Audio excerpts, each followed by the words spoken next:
Então, vendo o que é esse termo de perda, né, de carga, né, tanto, né, distribuído como localizado, a gente pode, então, encontrar quanto isso vale e substituir aqui na nossa equação, né, finalmente, tá? Ou a equação só para tubulação, aqui sem potência, ou se eu tiver se o meu volume de controle, né, eu posso querer colocar a bomba no meio, a gente viu inclusive um exemplo numa videoaula retrasada, digamos assim, né?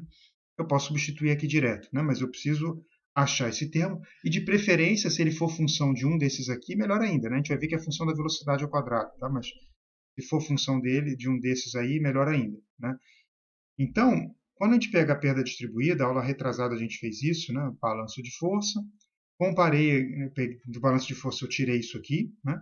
Uma função da tensão, no, tensão aqui no viscosa, né? Que o fluido está causando na parede, né? E aí, o que a gente fez? A gente usou o que a gente chama de análise dimensional.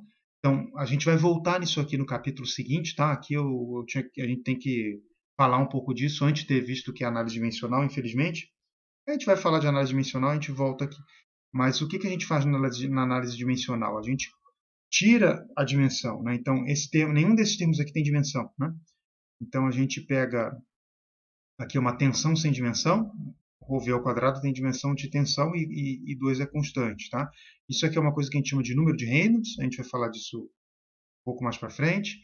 Isso aqui é a rugosidade relativa, tá? Aqui é aquela história de quem vem primeiro, o ovo ou a galinha, né? A gente precisa falar disso antes de falar de análise dimensional, né? Mas para falar de análise dimensional ficaria mais fácil também se a gente tivesse visto isso, tá? Então a gente vai voltar aqui, tá? Eu vou pedir para vocês deixarem isso aqui meio que suspenso, tá? A gente volta a falar.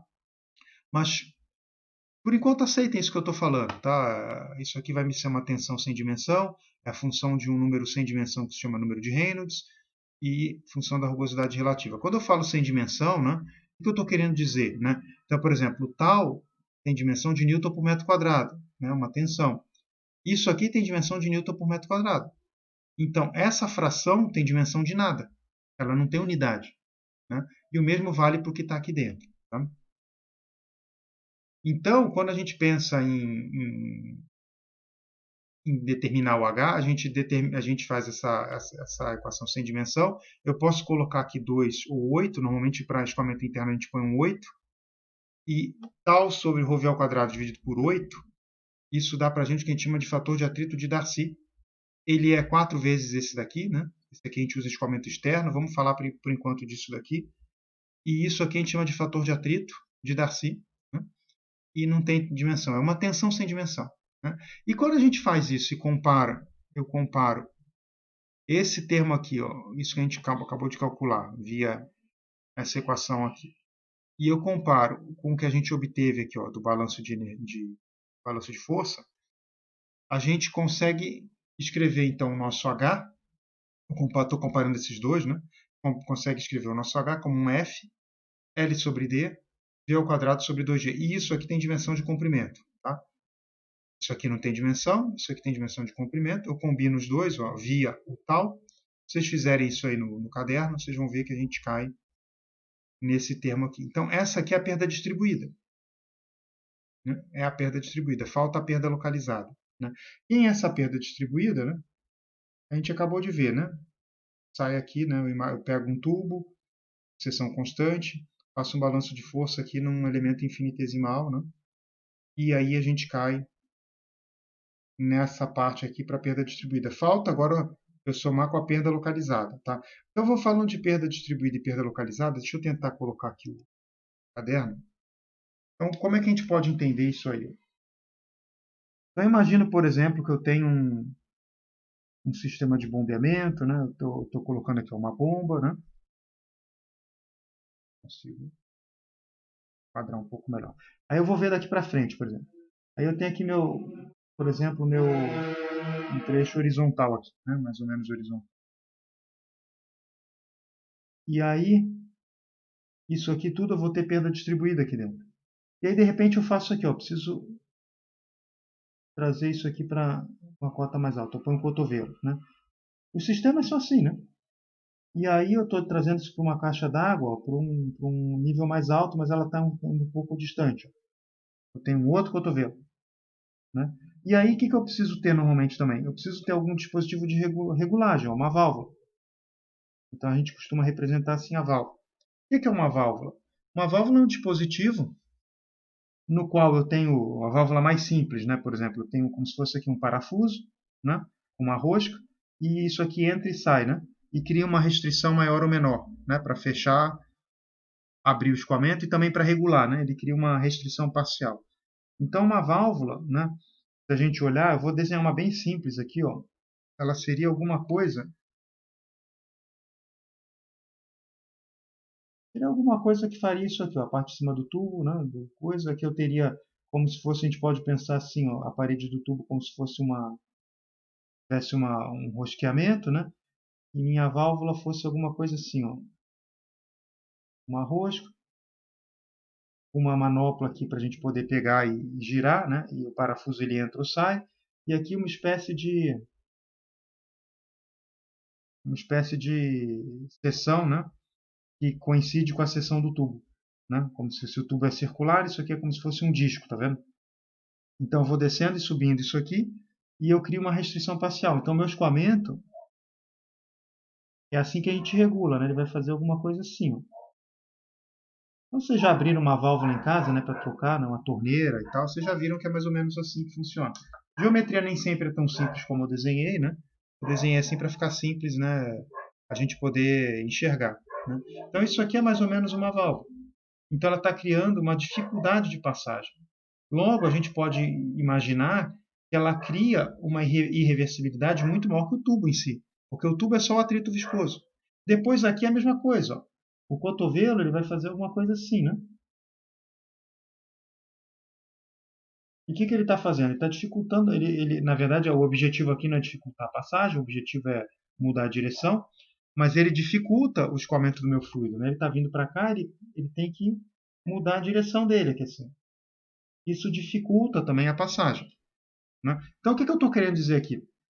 Esses dispositivos, ó, eles dificultam o meu escoamento muito mais do que o atrito viscoso nessa parte linear, né?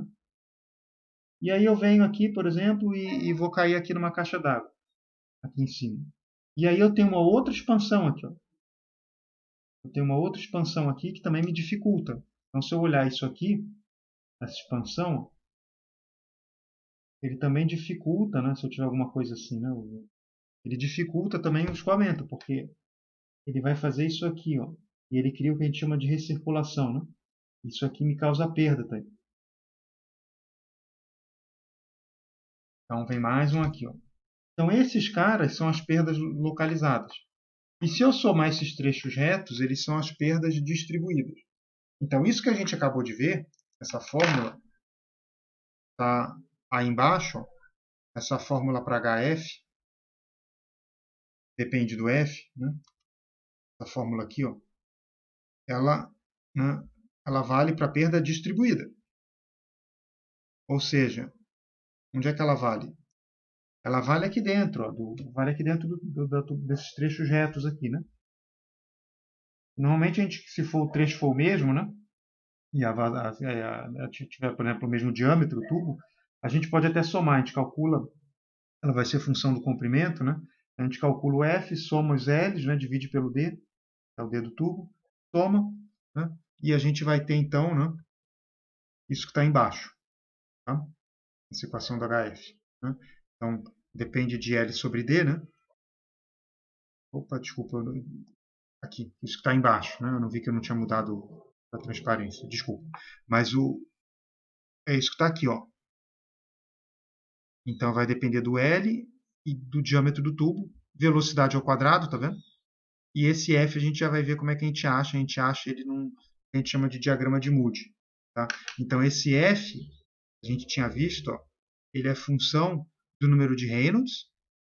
A gente vai falar mais desse cara aqui no capítulo que vem, e o que a gente chama de rugosidade relativa. Então a gente vem, esse F ele é função dessas duas coisas, né? E ele normalmente está numa forma de gráfico. Tem esse gráfico aí no livro. Todo livro de mecânica dos fluidos tem, né? Então, aqui eu tenho o F, aqui à esquerda, na ordenada. Aqui embaixo, na abscissa, eu tenho o número de Reynolds. E aqui nessa outra ordenada, ó, do lado direito, eu tenho a rugosidade relativa. Então, como é que a gente acha, né? Isso aqui é meio iterativo, né? Eu calculo, por exemplo, eu sei que o meu fluido tem uma dada velocidade, eu conheço a propriedade do meu fluido, então eu sei, por exemplo, que ele é água, é óleo, etc., né? Esse aqui é o número de Reynolds, então isso aqui é dado pelo fluido, tanto a massa específica como o μ, tanto o ρ como o μ. Então, para um fluido eu tenho, por exemplo, a água, isso aqui é 10 ao cubo, isso aqui é 10 a menos 3, por exemplo. Eu conheço a velocidade do fluido e o diâmetro da tubulação. Então, eu acho esse cara aqui. Depois, eu sei, por exemplo, que o meu tubo ele é de um certo material. Está aqui uma lista. Ó, né? Então, ele é de aço, né? Aço galvanizado, aço inox, por exemplo. Aí eu tenho aqui, né, tanto em unidade inglesa como em unidade SI, quanto que a rugosidade média aqui em milímetro. Eu divido pelo diâmetro, aí eu vou ter esse termo aqui. Aí eu venho e escolho aqui qual é a rugosidade relativa. E aí, quando eu acho a rugosidade relativa, digamos que seja essa daqui, 0,04, eu sigo essa linha aqui, ó, até cruzar com a do número de Reynolds. Quando eu cruzo as duas, eu venho aqui e tiro o valor do F. Tá? Eu tiro o valor do F, né, para o caso. Então, isso aqui para escoamento turbulento, e a parte laminar, né, vai dar um Reynolds bem baixo. Então, seria... O laminar não depende da rugosidade relativa, tá? Ele é independente. Né? É mais fácil, inclusive. Inclusive, tem uma equação exata, mas eu posso usar aqui o gráfico. Eu venho, digamos que esse Reynolds seja 10 ao cubo, ó, escoamento laminar. Eu venho, cruzo com essa linha, eu acho aqui o fator de atrito. E aí, depois, eu pego esse F, multiplico por L sobre D, V ao quadrado sobre 2G, eu tenho HF e jogo aqui na minha equação, né?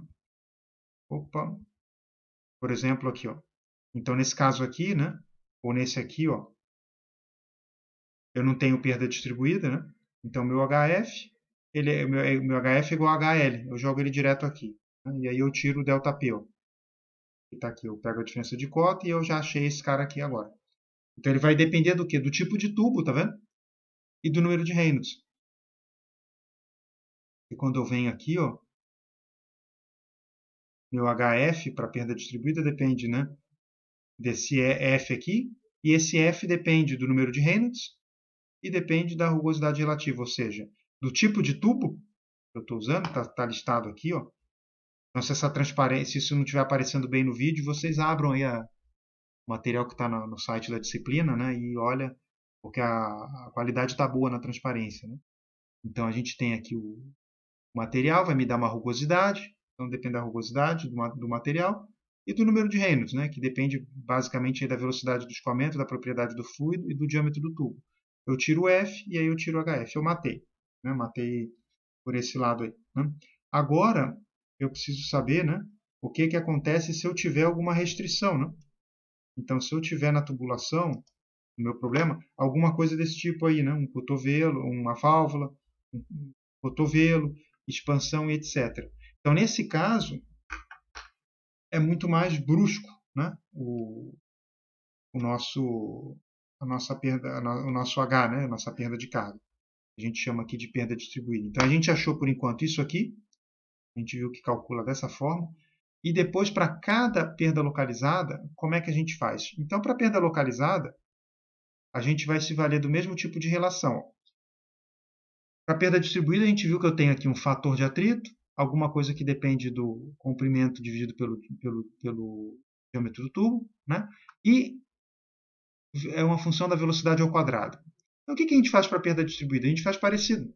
Né? Para perda localizada, desculpa. A gente faz parecido com a perda distribuída. Eu vou pegar uma função do V ao quadrado sobre 2G. E ao invés de eu usar esse F L sobre D, como L sobre D é da ordem 1 para a perda localizada, né?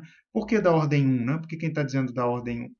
Porque a perda localizada, ó, eu tenho alguma coisa, por exemplo, se eu olhar essa válvula, eu tenho alguma coisa que tem um comprimento que é pequeno em relação à seção dela. Né? A mesma coisa acontece aqui com o meu cotovelo, por exemplo. Né? E a mesma coisa acontece aqui, ó, esses comprimentos, né, com a expansão. ou pode ser uma contração também, etc. Esses comprimentos aqui, eles são da mesma ordem da restrição que ele cria, né?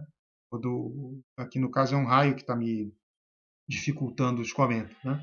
Então isso aqui é da mesma ordem desse raio aqui, ó. Então, nesse caso, ao invés de usar L sobre D e F, a gente junta tudo. Né? A gente junta tudo nisso aqui, nesse termo K. E esse termo K ele é tabelado. Né? Então, por exemplo, a gente vem aqui, deixa eu achar aqui. Ó, por exemplo, vários tipos de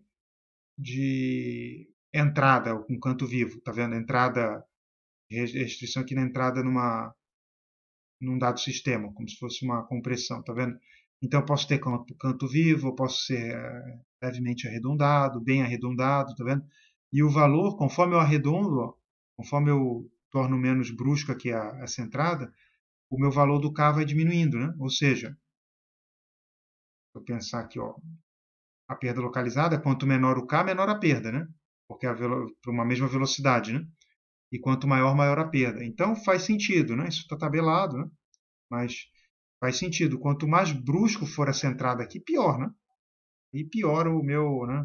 Se for saliente, ó, ele está saindo ainda aqui para dentro, né, onde está entrando fluido, né? O fluido estaria vindo aqui assim, ó, né? É até pior, né? Então tá aqui, né? Válvula, por exemplo, isso aqui tá tabelado.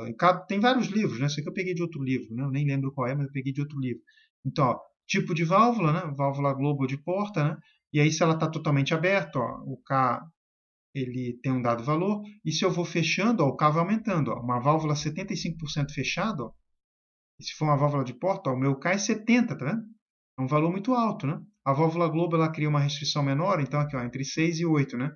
Aqui vale de 70 a 120. Né? Claro, se eu estou fechando a minha válvula, né? Se eu estou fechando isso aqui cada vez mais, eu estou criando uma restrição cada vez maior, ele vai me criar uma perda, né? Muito maior, né?